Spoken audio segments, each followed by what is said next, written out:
నకిలీ మద్యం కేసులో వైసీపీ నేత జోగి రమేష్ కు విజయవాడ ఎక్సైజ్ కోర్టులో ఊరట దక్కలేదు.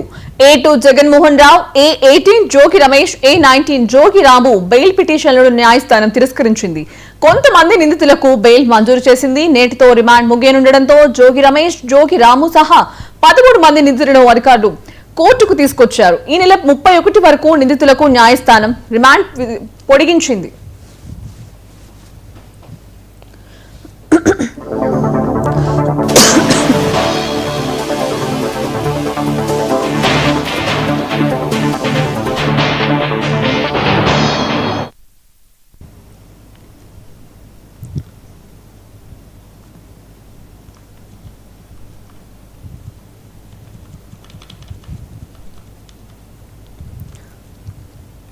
ఇక నకిలీ మద్యం కేసులో వైసీపీ నేత జోగి రమేష్ కు విజయవాడ ఎక్సైజ్ కోర్టులో ఊరట దక్కలేదు.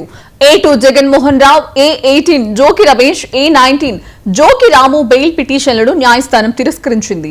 కొంతమంది నిందితులకు బెయిల్ మంజూరు చేసింది. ఇక నేటితో రిమాండ్ ముగియనుండటంతో జోగి రమేష్, జోగి రాము సహా 13 మంది నిందితులను అధికారులు కోర్టుకు తీసుకొచ్చారు. ఇక ఈ నెల 31 వరకు నిందితులకు న్యాయస్థానం రిమాండ్ పొడిగించింది.